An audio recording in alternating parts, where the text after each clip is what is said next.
Hi, everybody. How you doing? I'll put this here. Okay, I'm going to be a little bit loud. For that, I apologize. I want to talk about two things, impact and media, and I'm going to talk about them from my experience. And for that, I need the clicker. Okay, so for those that don't know me, my real name is not Nas, it's NUSEIR, like YASSIN, NUSEIR. You can see my age changes. I was 25, now I'm 27. I'm part of the 20% of Israel that's not Jewish. I'm Palestinian Israeli, Arab Israeli, and I'm also known as Nas. Great to be here with you guys. Oh, claps, I love that. Okay, at the age of 19, I decided that I need to leave Israel and go pursue my higher education in the United States. I applied to Harvard. I got lucky. I got in, and I got a degree in economics and computer science. And then I moved to New York and got a job with PayPal as a software engineer for a year and a half. And I hated my life. I remember one day I was sitting by my laptop, not really doing much, and I did a simple calculation that changed my life. Back then, I was 24 years. And I realized, okay, how long am I going to live for on average? Turns out the answer is 76, 78 is the average life expectancy in the United States. Okay, 24 out of 76 is 32%. I realized I was 32% done with life. I was 1/3 dead. And that's when I wanted to invest the remaining 68% of my life to doing something with impact, something that at least makes me enjoy living. So I had one idea, and the idea was simple. I'm going to quit the next day, and every single day of my life, I'm going to do something that I'm proud of. And that something is a video. I decided that I wanted to make a video every single day. And that video, I wanted to make it short, because you guys are busy. So you don't have any time to watch me for 10 minutes, well, other than today. I kept my videos at 1 minute, enough to tell a story from everywhere around the world. And that's how Nas Daily started. I started a Facebook page, called it Nas Daily, and I went to Africa.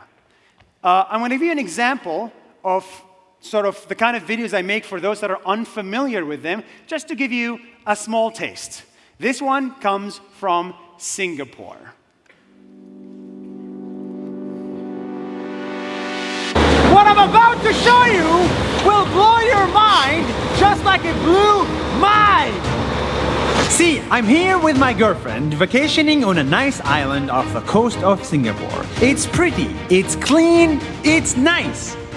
But what if I told you that this nice island is made of trash? I kid you not, Singapore is so clean that even their trash island looks like this. Not this or this. They take the entire country's garbage, they burn it, collect the ashes, and ship to a man-made island to bury in special waters. All of this while keeping nature clean. It doesn't smell at all, it doesn't hurt the environment, the corals are still alive, the animals are still around, and the jungle is still green. People even come to take wedding photos at a landfill. In many countries, landfills are painful to look at and to visit. This is why everybody needs to see this, because the people of Singapore have made a landfill feel like a resort. That's 1 minute. See you tomorrow! All right, that was 1 minute. This 1 minute took 10 hours to make, and it's about something that I deemed of value. And that I did for 1,000 days. In 1,000 days, I made 1,000 videos, never missed a day, not even once. And this is why I'm so stressed all the time. I made those videos from 55 countries, not from New York, not from LA, from all around the world. To my surprise, people cared about those videos, and they watched them 4 billion times. To my surprise, 12.3 million people, some of them you guys, decided to follow this journey, and 2 of them became my best friend and my girlfriend. And so for that, that was the best life I could ever imagine. This is what you see. You see, oh, this is one guy that was able to cut through the noise and he got so many followers. Wow. No, not wow. It's really hard. It's incredibly hard, and I'm going to tell you why. This is an accurate representation of this journey, filled with stress, doubt, and fear. And I'll tell you why. Because right now, if you look at the internet, it's full of crap. It's hard to cut through the noise. You look on these fucking videos and you see that it's like this stuff is getting the attention and the stuff you care about doesn't get the attention. How do you cut through the noise? How do you get the 12 million views that these guys do? And it's not just individuals that are having this problem. It's also companies and countries. And unfortunately, a lot of companies resort to the cheap tricks to cut through the noise. They sexualize, they objectify, they offend. They do whatever it takes to be at the top, to have everybody look at me, I'm here. And this is the thing that really angered me, is because a lot of people are cutting through the noise by focusing on one place in the world, let's say Hollywood, and by doing it the wrong way. And that's why I made a commitment in the beginning, on day one. In addition to New York, I want to go to New Delhi and find stories that have meaning. In addition to Columbus, Ohio, I wanted to go to Colombo, Sri Lanka.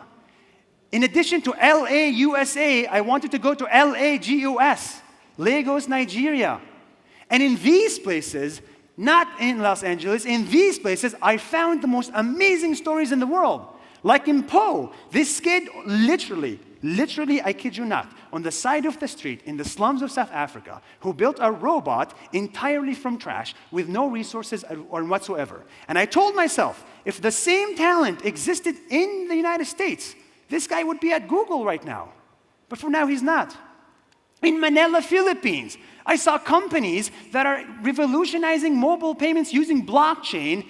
That is actually an Israeli company, Coins.ph, and it exists in the Philippines, not in New York. In Singapore, I saw vertical farming, and I made videos about that. People make farming on top of each other indoors, rather than outdoors like people in my village do. And it's amazing, it's tasty. In Harare, Zimbabwe, this Zimbabwe, dysfunctional government and a collapsed economy, still managed to make mobile payments work. You could even donate to homeless people using mobile payments. And I was there sitting in New York, working at PayPal, and I'm like, wow, they figured it out before we did. In Tokyo, Japan, this guy who couldn't speak proper English ended up making a real-time translator that helps you, that just you say something to it, and then it translates on the spot.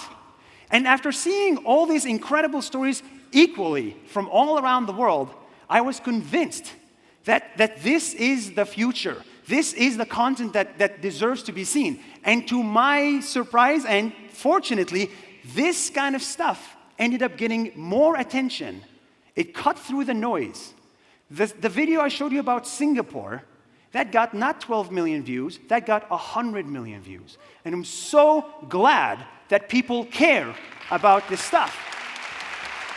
And that's why I want to tell you how convinced I am that opportunity, that innovation exists in the people of Canada.